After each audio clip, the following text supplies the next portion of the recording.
اچھا گمان اپنی زندگی میں آپ سوچ لیں کہ لوگ اچھے ہیں، پھر یقین کریں آپ کو بڑا مزہ آئے گا۔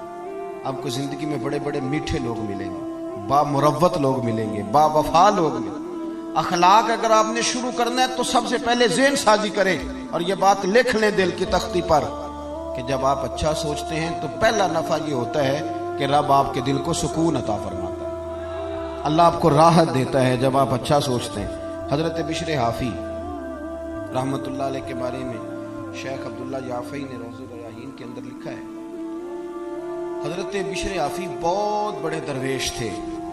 آپ کو پتہ نا آج کل لوگوں کو کامل پیر بھی نہیں ملتا، تو میں نے ایک دن کہا تھا، میں نے کہا 3 بندوں کا پیر کوئی نہیں ہوتا، ایک جو چودھری صاحب ہوتے ہیں ان کا بھی پیر کوئی نہیں ہوتا، اور ایک جن کی جیب میں پیسے زیادہ آ جائیں ان کا بھی پیر ہے۔ ناراض ہو گئے آپ؟ اور تیسرا جو آدمی کو 4 ڈگریاں لے لینا، چاہے سیپلیوں میں بھی یہ کر لے، اس کا بھی پیر کوئی نہیں ہوتا، اس کا بھی تھرمامیٹر تگڑا ہو جاتا ہے۔ وہ درس نظامی کے عالم سے آ کے پوچھتا ہے آپ کی تعلیم کتنی ہے، وہ کہتے ہیں جی میں نے درس نظامی، نہیں وہ تو ٹھیک ہے تعلیم کتنی ہے، تو نے تو 3 سیپلیوں میں بھی یہ کیا ہے۔ اللہ کے فضل سے مدارس اسلامیہ کے چوتھے سال کا بچہ وہ کسی ماسٹر ڈگری والے کو قریب پھٹکنے نہیں دیتا۔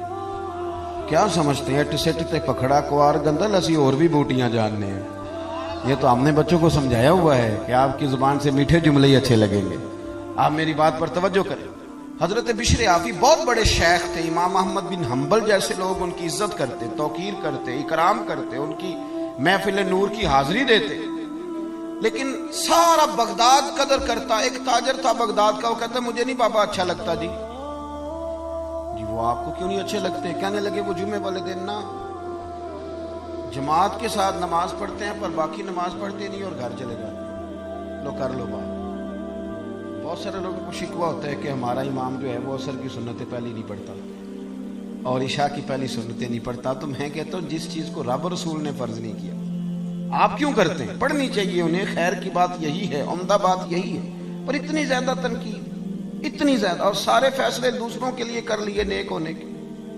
وہ کہتے ہیں جی وہ بابا جی نا فرض پڑھتے تھے جماعت کے ساتھ تو باقی نماز جماعت کے ساتھ نہیں پڑھا کرتے تھے، چلے جاتے تھے تو مجھے اچھے نہیں لگتے تھے۔ لوگوں نے مجھے سمجھایا کہ اللہ کا نیک بندہ ہے، بڑے بڑے علماء اور ذی شعور لوگ قدر کرتے ہیں اور آپ کا یہ حال ہے۔ کہتا ہے میں نے ایک دن سوچا کہ میں پتہ تو کروں بابا جاتا کہاں ہے ویسے جمعے والے دن، اتنی جلدی کاہے کی؟ کہتے ہیں میں نے ان کے ساتھ نماز جمعے کی ادا کی ایک ہی صف میں۔ حضرت بشر حافی سلام پھیرا، دعا بھی نہ مانگی اور اٹھ کے نکل گئے۔ کہتے ہیں جب وہ چلے تو میں بھی پیچھے چلا، ایک نان بائی کی دکان پہ پہنچے تو چند نان خریدے۔ میں نے کہا خو پیر صاحب کو بھوک نے ستایا تھا، وہ تو روٹی کی خاطر سنت اور نوافل چھوڑ دی۔ پھر وہ آگے بڑھے اور ایک ہوٹل سے انہوں نے کباب خریدے۔ میں نے کہا خو دیکھو ان کی عمر دیکھو اور ان کے ذائقے دیکھو۔ پھر وہ جب جنگل کی طرف بڑھے تو میں نے سوچا کہ یہ نا سبزے پہ بیٹھ کے اب کھانا کھائیں گے لوگوں سے چھپ کے، اور لوگوں کو بتائیں گے کہ روزے زیادہ رکھتا ہوں، میں تو عبادت میں رہتا ہوں۔ کہتے ہیں وہ جنگل کی طرف مڑے تو میں بھی پیچھے ہو گیا۔ چلتے چلتے نا حیران میں تب ہوا جب ایک جھونپڑی آئی، اس جھونپڑی کا دروازہ باہر سے بند تھا۔ بوڑھے شیخ نے اپنے کانپتے ہاتھوں سے وہ دروازہ کھولا، اور جب انہوں نے پردہ ہٹایا تو چارپائی پہ ایک بوڑھے بابا جی جو فالج زدہ ہے، مریض ہیں، وہ لیٹے ہوئے تھے۔ کہتے ہیں حضرت شیخ نے کھانا ایک کونے میں رکھا اور دوڑ کے پہلے بابا جی کو سیدھا کیا اور پھر جھٹ سے پیالے میں پانی لائے اور اپنے امامے کا پلو پانی میں ڈال کے تو بابا جی کا منہ صاف کیا۔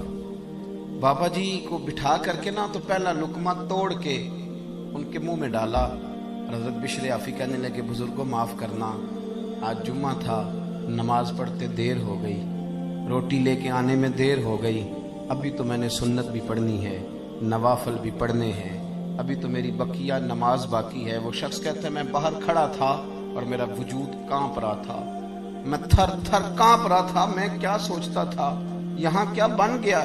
حضرت بشر حافی رحمت اللہ تعالی علیہ کہنے لگے معاف کرنا، تو بوڑھے بابا جی کہنے لگے بشر 14 سال ہو گئے یار، میرے تو اپنے بھی مجھے چھوڑ گئے، 14 سال ہو گئے، روز روٹی لے کے آتے ہو، میں زندہ لاش ہوں، کب تک بیمار رہوں گا،